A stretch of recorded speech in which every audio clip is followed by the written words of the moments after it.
नमस्कार, मी भीमराव खडाळे पाटील, बीकेपी मराठीमध्ये आपलं सर्वांचं स्वागत. आज नवीन दिवस, नवीन विषय, नवीन दिवसाची नवीन अशी चर्चा. आज चर्चा घेऊन आलोय म्हणजे बघा, पुणे जिल्हा परिषदेचं अध्यक्षपद नेमकं कधी निवडलं जाईल. आता एक 18 तारीख सांगितली गेलेली आहे की 18 तारखेच्या दरम्यान पुणे जिल्हा परिषदेचं अध्यक्षपद निवडलं जाईल असं सांगण्यात येते प्रशासनाकडून. आणि नेमकं अध्यक्षपद कुणाला भेटल. आता त्या अध्यक्षपदासाठी सुद्धा सगळ्या तालुक्यांची चढाओढ लागलेली आहे की कोणत्या तालुक्याला द्यायचं, कोणत्या तालुक्याला द्यायचं. प्रत्येक तालुक्याची चढाओढ लागलेली आहे आणि त्यामध्ये इंदापूर तालुका सुद्धा मागं नाही की इंदापूर तालुक्यानं सुद्धा मागणी केलेली आहे की आमच्या तालुक्याला पहिल्यांदा जिल्हा परिषदेचं अध्यक्षपद मिळावं. मग आता त्याच्यावरती पर्याय म्हणून नेमकं काय काढलं जातोय की बाबा एक वर्षाचा फॉर्म्युला काढला जातोय का दीड वर्षाचा काढला जातोय, हे सुद्धा बघणं गरजेचं आहे. कारण की मागणाऱ्यांची संख्या अनेक आहे परंतु देणाऱ्याची संख्या म्हणजे 5 वर्षासाठी अध्यक्षपद असते. त्याच्यामध्ये डिवायडेशन जर करायचं म्हणलं तर प्रत्येक तालुक्याला किती वर्ष द्यायचं हा सुद्धा महत्वाचा विषय बनलेला आहे. तर याच विषयाची आज चर्चा घेऊन आलो. तर चला, सर्वप्रथम आपण जर चॅनल सबस्क्राईब केला नसेल तर चॅनल सबस्क्राईब करावा ही सर्वांना विनंती. आणि हा व्हिडिओ आपण संपूर्ण बघावा म्हणजे आपल्या लक्षात येईल की नेमकं काय परिस्थिती आहे. तर चला चर्चेला सुरुवात करूया. महाराष्ट्र राज्याच्या 12 जिल्हा परिषदा आणि 125 पंचायत समित्यांच्या निवडणुका पार झालेल्या आहेत. मतदान झालंय, लोक निवडून आलेले आहेत. लोक वाट बघतायत की जिल्हा परिषदेचा अध्यक्षपद कधी निवडलं जाईल, पंचायत समितीचा सभापतीपद कधी निवडलं जाईल. निवडणुका होऊन जवळपास 12, 13, 14 दिवस झालेले आहेत. अजून त्याची वाट बघावी लागणार आहे. म्हणजे 1 महिना झालं तरी अध्यक्षपदाची नेमणूक केली जात नाही. याची शोकांतिका मात्र महाराष्ट्रामध्ये दिसते आपल्याला.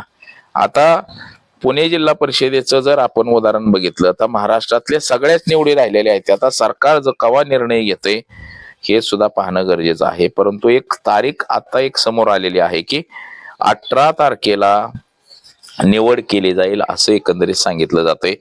मग आता 18 तारखेला निवड केली जाईल म्हणजे आता इंदापूर पंचायत समितीचा सभापती असेल, उपसभापती असेल किंवा बाकीच्या काही समिती असतील, तसंच जिल्हा परिषदेचा अध्यक्ष असेल, उपाध्यक्ष असेल, पुन्हा महिला बालकल्याण समितीचं सभापती पद असतं, बांधकाम सभापती असतं, ते सगळे अर्थ खात्याला सभापती असतो. म्हणजे हे सभापती पद जे आहेत ही सुद्धा निवडणं गरजेचं आहे.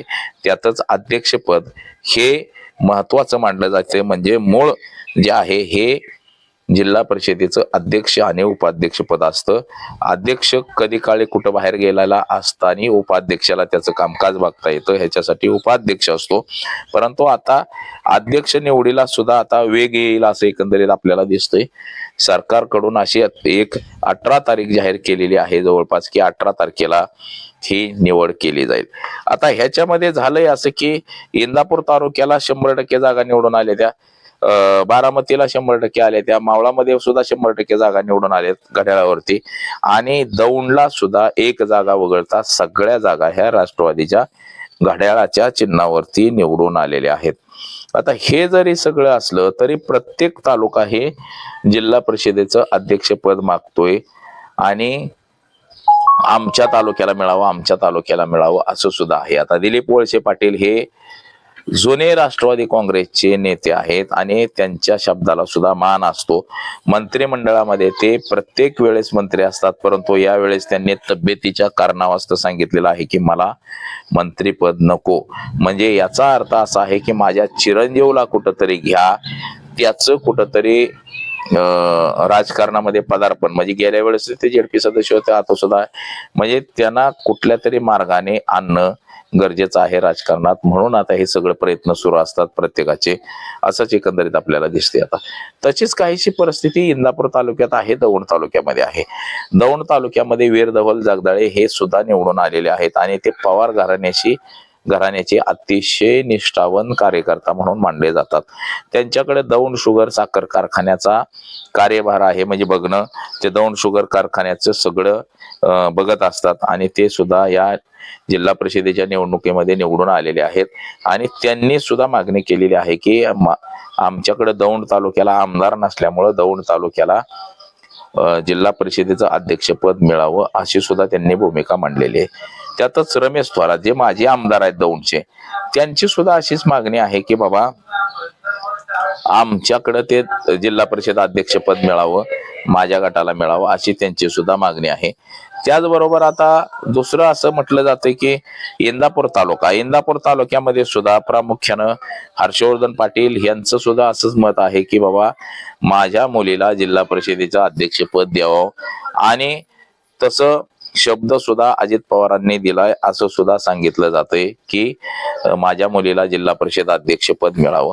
त्याचबरोबर आता हे अध्यक्षपद मिळवत असताना दत्तामामा भरणे यांचा हिरवा कंदील येतोय का, की दत्तामामा भरणे यांना काय वाटतंय हे सुद्धा महत्वाचं आहे.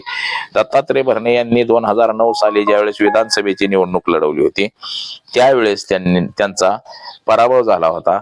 मात्र पुन्हा जिल्हा परिषदेची निवडणूक लढवून निवडून येऊन ते जिल्हा परिषद अध्यक्ष झाले, आणि जिल्हा परिषद अध्यक्ष झाल्यानंतर मात्र त्यांनी तालुका भर फिरून म्हणजे काम केली. जिल्हा परिषदेच्या माध्यमातून प्रत्येक घराघरात योजना दिल्या आणि घराघरात पोहोचले, आणि पुन्हा ते 2014ला विधानसभेला निवडून आले, आमदार झाले.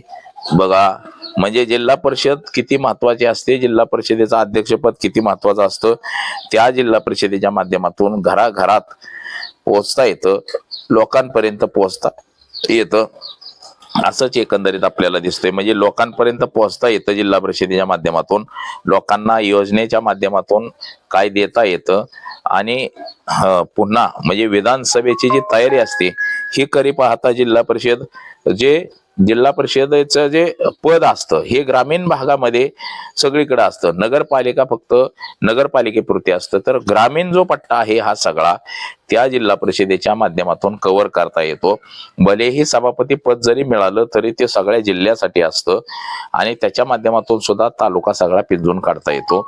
जिल्हा परिषदेचं अध्यक्षपद जर मिळालं तर ते तर एकदम सुकरच असतं जिल्हा परिषदेचं अध्यक्षपद, आणि ते जर मिळालं तरी सुद्धा तालुका सगळा पिंजून काढता येतो. जिल्ह्याचंच पद असतं, परंतु विधानसभा लढवायची म्हटल्यावरती तालुकाभर त्याचे प्रोग्राम घेणं, उद्घाटन करणं, कामं मंजूर करून आणणं, लोकांची काय बारकी चिरकी कामं असते त्यांच्यापर्यंत पोहोचणं, त्यांना पत्र पाठवणं तुमचं काम केलंय म्हणून, म्हणजे अशा पद्धतीनं विधानसभेची तयारी केली जाते. आणि हे दत्ता भरणे यांना डोईजड जाईन म्हणून दत्ता भरणे हे सगळं होऊ देतात का ते सुद्धा बघणं महत्वाचं आहे. म्हणजे तालुक्याला कृषी मंत्री पद आहे कॅबिनेट, आणि हे असताना सुद्धा दुसरं पद तालुक्याला दिलं जाईल का हे सुद्धा बघणं गरजेचं आहे. त्यात इंदापूर तालुक्यासह पुणे जिल्ह्यातल्या सगळ्याच तालुक्यातल्या प्रतिनिधींना वाटतं की आपल्या तालुक्याला जिल्हा परिषदेचं अध्यक्षपद मिळावं. त्याच्यामुळं राष्ट्रवादी काँग्रेसच्या ज्या आता सुनित्रा पवार आहेत, तसंच पार्थ पवार किंवा सुप्रियाताई शरद पवार यांच्या पुढे हा मोठा पेच निर्माण झालेला आहे की नेमकं जिल्हा परिषदेचं अध्यक्षपद कोणाला द्यायचं. मग आता त्याच्यामध्ये काही फॉर्म्युला सुद्धा तयार केला जाऊ शकतो, की फॉर्म्युला म्हणजे असा फॉर्म्युला तयार केला जाऊ शकतो की 1 वर्षासाठी जिल्हा परिषदेचं अध्यक्षपद द्यायचं. म्हणजे आणि ते ज्या तालुक्यामध्ये आपली ताकद कमी आहे अशा तालुक्यांनाच जिल्हा परिषदेचं अध्यक्षपद द्यायचं असं सुद्धा सूत्र ठरू शकतं. जसं की दौंड तालुका आहे, दौंड तालुक्यामध्ये दौंड तालुक्याला आमदार हा भारतीय जनता पक्षाचा आहे, मग या ठिकाणी पद द्यायचं. तसंच सासवड पुरंदर तालुका या ठिकाणी सुद्धा भारतीय जनता पक्षाचं आणि एकनाथ शिंदे गटाचा आमदार आहे, मग अशा ठिकाणी सुद्धा पद द्यायचं. असं सुद्धा होऊ शकतं की ज्या तालुक्यामध्ये आपला आमदार नाही त्या तालुक्यामध्ये पद द्यायचं, आणि तिथं मात्र ताकद तयार करायची विधानसभेसाठी असं सुद्धा काहीसं घडू शकतं. त्या दृष्टीनं सुद्धा काहीसे प्रयत्न सुरू असल्याचे आपल्याला दिसतंय. म्हणजे प्रत्येक तालुक्याला वर्गून जर जिल्हा परिषद अध्यक्षपद दिलं एका वर्षासाठी, किंवा सुरुवातीला 1 वर्ष, नंतर 1.5 वर्ष, नंतर 1.5 वर्ष, आणि शेवटच्याला 1 वर्ष असं सुद्धा केलं जाऊ शकतं, किंवा 1 वर्षाचं जर केलं तर 5 वर्ष 5 तालुक्याला त्याचं अध्यक्षपद सुद्धा दिलं जाऊ शकतं. मग त्यामध्ये इंदापूर तालुक्याचा सुद्धा नंबर लागेल, दौंड तालुक्याचा सुद्धा नंबर लागेल, पुरंदर सुद्धा नंबर लागू शकतो.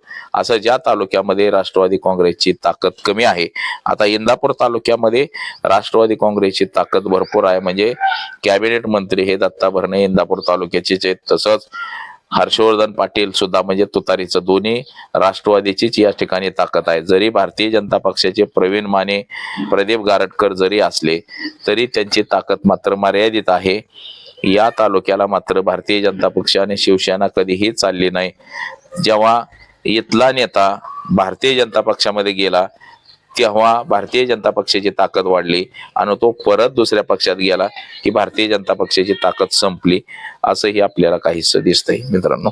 मग त्याच्यासाठी दौंड तालुका असेल, पुरंदर तालुका असेल किंवा इतर तालुका, ज्या तालुक्यामध्ये राष्ट्रवादी काँग्रेसचं पारडं जड नाही किंवा राष्ट्रवादी काँग्रेसची घड्याळाची ताकद नाही, अशा तालुक्यामध्ये जिल्हा परिषदेचं अध्यक्षपद दिलं जाऊ शकतं, उपाध्यक्षपद दिलं जाऊ शकतं किंवा सभापती पद सुद्धा दिलं जाऊ शकतं. परंतु इंदापूर तालुक्याला कुठलं का होईना पण पद मिळावं ह्याच्यासाठी मात्र प्रयत्न जोरदार केले जाऊ शकतात. हेच आपल्याला ह्याच्या माध्यमातून सुद्धा दिसतंय की हर्षवर्धन पाटील यांना आपल्या कन्येला काही करून कुठलं का होईना पण पद पदरात पाडून घ्यायचे. म्हणजे वर्षभरासाठी अध्यक्षपद मिळो किंवा सभापती पद, मग ते महिला बालकल्याण असो, बांधकाम असो, अर्थ असो, कुठल्या का विभागाचं सभापती पद मिळो किंवा जिल्हा परिषदेचं अध्यक्षपद, उपाध्यक्षपद, काही का होणार पण पदरात पाडून घ्यायचंय, असंच आपल्याला एकंदरीत दिसतंय सध्याचं तरी चित्र. आणि ते म्हणजे विधानसभेची जर निवडणूक लढवायची असेल तर आपल्याकडे कुठलं ना कुठलं तरी पद असणं गरजेचं असतं. नुसत्या जिल्हा परिषदेचं जर पद असेल तर ते फक्त एका गटापुरतं येतं, ते तालुक्यापुरतं येत नाही, तेवढ्या गटापुरतं येत असतं. म्हणून काहीसं हर्षवर्धन पाटील यांचे सुद्धा जोरदार प्रयत्न सुरू आहेत की आपल्या मुलीला आणि अंकिताला जिल्हा परिषदेचं कुठलं का होणार पण पद मिळावं, अध्यक्षपद मिळो किंवा उपाध्यक्षपद किंवा कुठलंही मिळो, ह्याच्यासाठी जोरदार प्रयत्न सुरू आहेत. आणि त्याहून दुसरीकडे दत्ता भरणे यांचे सुद्धा प्रयत्न सुरू असतील की तालुक्याला हे पदच मिळू नये, जर पद मिळालं तर पुन्हा विधानसभेसाठी माझी अडचण होऊन बसेल, असं सुद्धा काहीसा प्रयत्न भरणे मामा यांच्याकडून केले जातील असंही आपल्याला दिसतंय. परंतु जिल्हा परिषदेच्या अध्यक्ष पदाचा तोडगा हा लवकरात लवकर सुटावा आणि जिल्हा परिषदेला अध्यक्ष लवकरात लवकर मिळावा. इंदापूर तालुक्याचा सुद्धा वाटा आहे त्याच्यामध्ये. इंदापूर तालुक्याला सुद्धा कुठलं तरी जिल्हा परिषदेचं एक चांगलं पद मिळावं असंच इंदापूर तालुक्यातल्या जनतेला सुद्धा वाटतंय की त्याच्या माध्यमातून आपली सुद्धा कामं होतील, आपल्याला काहीतरी त्याच्या माध्यमातून मिळेल असंच लोकांना सुद्धा, सर्वसामान्य लोकांना वाटतंय. आणि सर्वसामान्यांची जर कामं करायची असतील तर जिल्हा परिषदेचं सभापती पद असेल किंवा अध्यक्षपद असेल हे मिळणं सुद्धा तालुक्याला गरजेचं आहे. एक जरी मंत्री तालुक्याला असला तरी दुसरं जरी अजून एखादं पद मिळालं आणि त्याच्या माध्यमातून तालुक्याची जर काय चांगली कामं झाली तर ती गरजेचीच आहेत, म्हणजे होणं गरजेचीच आहेत, झाली पाहिजेच असं सर्वसामान्य लोकांना सुद्धा सध्या वाटायला लागलेलं आहे. तर आज एवढंच. माझा सहकारी कॅमेरामन अनिकेत समे, भीमराव कडाळे पाटील, BKP मराठी, इंदापूर, पुणे.